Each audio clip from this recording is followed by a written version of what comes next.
पश्चिम बंगाल विधानसभा चुनाव भले ही मार्च अप्रैल 2026 में होने हों, लेकिन हवाएं इशारा कर रही हैं कि चुनावी राजनीति का रुख 2025 का दिसंबर ही तय कर देगा। एसआईआर, घुसपैठियों के मुद्दे पर भीषण सियासी तकरार चल ही रही थी। अब धमकियों और ललकारों के दौर ने पश्चिम बंगाल में सियासी शोले भड़का दिए हैं। 6 दिसंबर को बाबरी मस्जिद की नींव रखने के ऐलान ने गंगा सागर से उठने वाली लहरों में उछाल भर दी है और गीता जयंती पर सनातन अनुयायियों के ऐलान ने भद्रलोक को बेहद संवेदनशील बना दिया है। बंगाल का चुनाव बड़े भयंकर। बाबरी मस्जिद का शिलान्यास, कोलकाता में गीता पाठ, इलेक्शन कमीशन एसआईआर कर रही है, घुसपैठ हो रही है, एक दूसरे का मारामारी चल रहा है। बिहार ने बंगाल में भाजपा की विजय का रास्ता भी बना दिया है। भारत माता की 2029 বড়ই ভয়ঙ্কর। তোমাদের সরকার থাকবে না। ममता दीदी 2026 तक कर दो, जितना विरोध करना है उतना, उसके बाद आप मुख्यमंत्री ही नहीं। আমাকে আঘাত করলে আমি সারা ভারতবর্ষ হিলিয়ে দেব। वो जिस ढंग से राजनीति कर रही, वो राजनीति अब ज्यादा दिन चलने वाली है। মা মাটি মানুষের সরকার থাকবে। शहर शहर दीदी की हुंकार है। আঁচল লাগলে মনে রাখবেন, ভয় পাবেন না, আতঙ্কিত হবেন না। আমরা থাকতে আপনাদের তাড়াতে আমি দেব না, নিশ্চিন্তে থাকুন। বিজেপি ভয় দেখিয়ে প্রচার করছে, আমি বলছি আপনারা ভয় পাবেন না। ये क्या बीजेपी के यही हालचाल है? चुनाव का पहले 10,000, चुनाव का बाद में पूरा लूट लो, झूठा लूट। बाबरी मस्जिद पर फिर छिड़ी नई तकरार है। एसआईआर पर जैसे लड़ाई बिल्कुल आर पार है।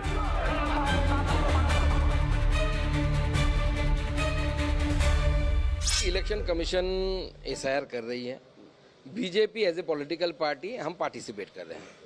अब एसआईआर को लेकर क्या करना है तो ऐसे इलेक्शन कमीशन तय करे। गवर्नमेंट ने कोऑपरेशन किया है तभी तो चल रहा है। बाकी सोचिए, बैंक से आदमी लाए, रेल से आदमी लाए, कौन मना करता है? लेकिन सही नाम होना चाहिए।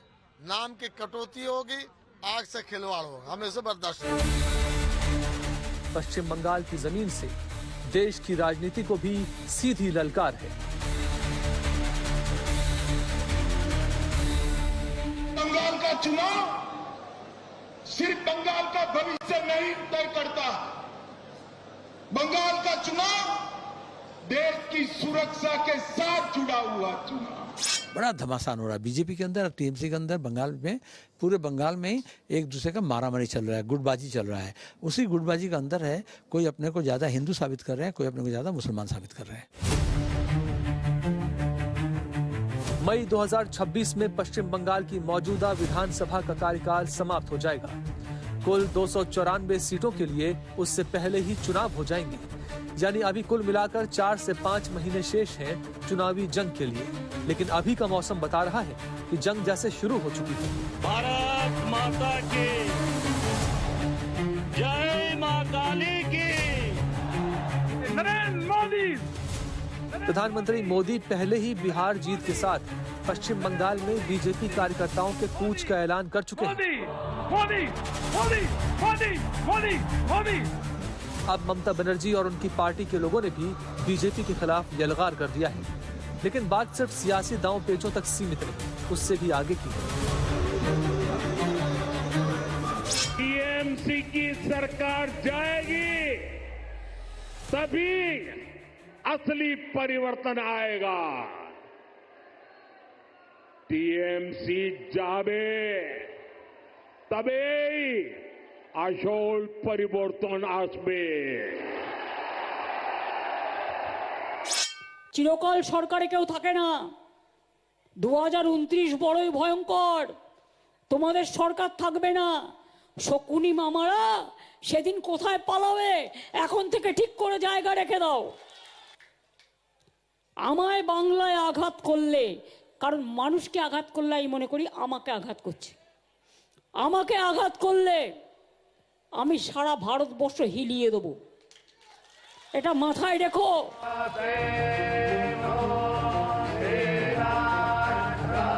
अयोध्या में श्री राम जन्मभूमि पर जिस विवाद को लेकर देश की राजनीति दशकों तक परिक्रमा करती रही, उसका बीज फिर से बंगाल की धरती में बोने के ऐलान ने राजनीतिक दलों की त्योरियां चढ़ा दी।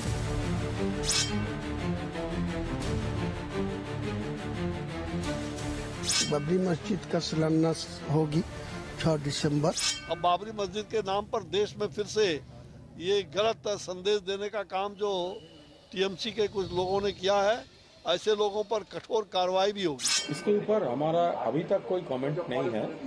हम लोग ये उम्मीद करेंगे कि सब लोग शांति से लॉजिकल बात करेंगे। बार पढ़ ले, बाबरी कौन था, बाबरनामा पढ़े, बाबर का खुद का लिखा हुआ बाबरनामा पढ़े, बाबरी कौन था, बाबर के साथ बाबरी का क्या रिलेशन था, वो रिलेशन को इस्लाम में जायज माना जाता है क्या, अगर वो जायज नहीं है तो उसके नाम से मस्जिद जायज होगा क्या। तो ये जो मुस्लिम स्कॉलर है, मुस्लिम क्लेरिक्स है, वही बता सकेंगे। संत ऐलान कर चुके हैं पश्चिम बंगाल कूच का। बाबरी मस्जिद के ऐलान का जवाब गीता पाठ के साथ सुनाई देने वाले संभावित श्लोकों में तलाशा जा रहा है। 7 दिसंबर गीता जयंती अनुष्ठान सवेरे 9 बजे से ब्रिगेड ग्राउंड में चालू होगा, शुरू हो जाएगा अनुष्ठान जो करीबन 2 बजे तक चलेगा। इस अनुष्ठान में 2000 साधु संत और 5 लाख संख्या में गीता प्रेमी भक्तजन उपस्थित रहेंगे। कोलकाता में एक साथ गीता पाठ का लाखों लोगों के साथ आयोजन है और हम जाएंगे। हम भारतीय हैं, हमको जाने का हक है, अधिकार है, हम जाएंगे।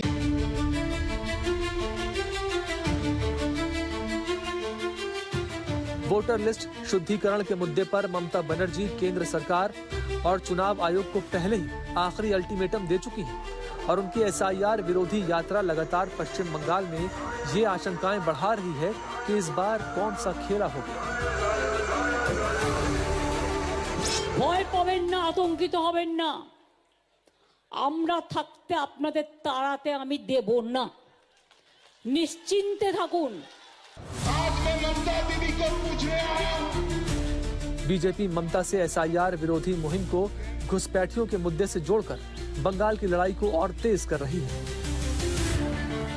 क्योंकि ममता बनर्जी ने हमारे देश की सीमाओं को बांग्लादेशियों के लिए खुला कर दिया। इनके आशीर्वाद से घुसपैठ हो रही है।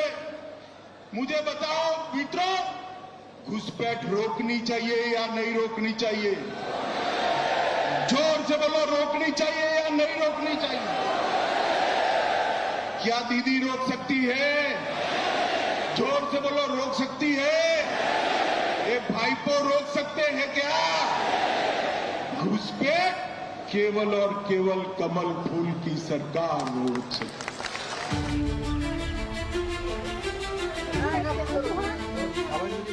अभी मुद्दों का शोर है, बयानबाजियां तेज हैं, सड़कों पर राजनीतिक हलचलें बढ़ रही हैं। ये सब एक ऐसे तूफान से आने के पहले की तैयारियां हैं जिसमें कई कयासों और अंदेशों का उड़ जाना तय है।